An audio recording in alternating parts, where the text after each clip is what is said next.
Hi ನಮಸ್ತೆ ಎಲ್ಲರಿಗೂ. ಇದು ಭಾನುವಾರದ ವಿಡಿಯೋ. ಬೆಳಗ್ಗೆ ತಿಂಡಿಗೆ ರೊಟ್ಟಿ ಮಾಡಿದ್ದೆ, ಹಾಗೆ ಮಧ್ಯಾಹ್ನಕ್ಕೆ ನುಗ್ಗೆಕಾಯಿ ಸಾಂಬಾರು ಮಾಡಿ ಅನ್ನ ಮಾಡ್ಕೊಳ್ತಾ ಇದ್ದೀನಿ. ಇನ್ನಿವತ್ತು ದೋಸೆ ನೆನೆಸಿದ್ದೀನಿ ರುಬ್ಕೊಳ್ಳೋಣ ಅಂತ. ನಾನು ಎಲ್ಲೂ ರುಬ್ಬಕ್ಕೆ ಇಲ್ಲಿ ಹತ್ರದಲ್ಲಿ ಎಲ್ಲೂ ಇಲ್ಲ, ಹಾಗಾಗಿ ಮನೆಯಲ್ಲೇ ರುಬ್ಕೊಳ್ತೀನಿ. ಹಾಗೆ ಒಂದು ಚಿಕ್ಕ ಗ್ಲಾಸಲ್ಲಿ ಒಂದು ಗ್ಲಾಸ್ ಸಬ್ಬಕ್ಕಿನೂ, ಅದೇ ಗ್ಲಾಸಲ್ಲಿ ಒಂದು ಗ್ಲಾಸು ಅಕ್ಕಿ ನೆನೆಸಿದ್ದೀನಿ.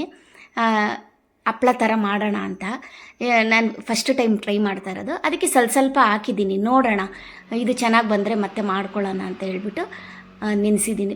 ಪುಟ್ಟ ಗ್ಲಾಸಲ್ಲೇ ಎರಡೂ ಇಷ್ಟು ಚಿಕ್ಕ ಗ್ಲಾಸಲ್ಲಿ ಪುಟ್ಟದಾಗಿ ನೆನೆಸಿದ್ದೀನಿ. ಇದು ಚೆನ್ನಾಗಿ ಬಂದರೆ ಮತ್ತೆ ಮಾಡ್ಕೊಬೋದಲ್ವ, ಜಾಸ್ತಿ ಒಂದೇ ಸರಿ ಮಾಡಿಬಿಟ್ರೆ ಹಾಳಾಗೋಗ್ಬಿಡುತ್ತೆ ಅಂತ.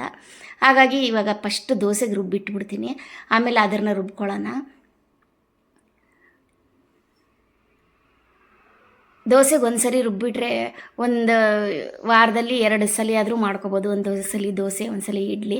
ದೋಸೆ ಇಟ್ಟಿದ್ದರೆ ನಮಗೆ ಕೆಲಸದಿಂದ ಬಂದ್ರೂ ಸ್ವಲ್ಪ ಬಿಡಪ್ಪ ಸ್ವಲ್ಪ ದೋಸೆ ಹಾಕ್ಕೊಳ್ಳೋಣ, ಏನೋ ಒಂದು ಸ್ವಲ್ಪ ಚಟ್ನಿ ಮಾಡಿಕೊಂಡು, ಇಲ್ಲ ಬೆಳಗ್ಗೆ ತಿಂಡಿಗೆ ಏನೋ ಮಾಡಬೇಕು ಅಂತ ನಾವು ಪ್ರಿಪೇರ್ ಆಗಲಿಲ್ಲ ಅಂದರೂ ದೋಸೆ ಹಾಕ್ಕೊಂಡು ಚಟ್ನಿ ಮಾಡ್ಕೊಂಬಿಡ್ಬೋದು. ಲಂಚ್ಗೆ ಅನ್ನ ಸಾಂಬಾರು ಮಾಡ್ಕೊಬೋದು.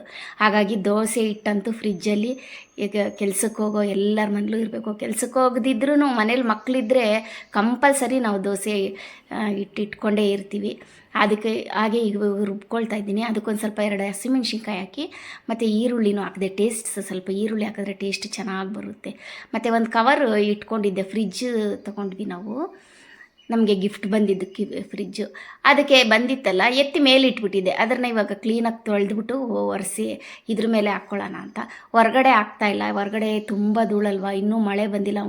ಮಳೆ ಒಂದು 2-3 ಸರಿ ಚೆನ್ನಾಗಿ ಬಂದು ಇರೋ ಗಲೀಜೆಲ್ಲ ಹೋದ್ರೇ ಆಮೇಲೆ ಮೇಲೆ ಹಾಕೋಕ್ಕಾಗೋದು. ಹಾಗಾಗಿ ಒಳಗಡೆನೇ ಹಾಕ್ಕೊಳ್ಳೋಣ ಅಂತ ಅದನ್ನು ಕ್ಲೀನ್ ಮಾಡ್ಕೊಳ್ತಾ ಇದ್ದೀನಿ. ಇವಾಗ ಇದನ್ನು ಬೇಯಕ್ಕೆ ಇಟ್ಟಿದ್ದೀನಿ. ಒಂಚೂರು ಜೀರಿಗೆ, ಉಪ್ಪು ಮತ್ತು ಒಂದು ಸ್ವಲ್ಪ ಅಡುಗೆ ಸೋಡಾ ಹಾಕಿದ್ರೇ ಅದಕ್ಕೆ ಸ್ವಲ್ಪ ಕ್ರಿಸ್ಪಿಯಾಗಿ ಬರೋದು. ನಾನು ಹಾಕ್ತೀನಿ ಯಾವಾಗೂ ಅಡುಗೆ ಸೋಡಾ.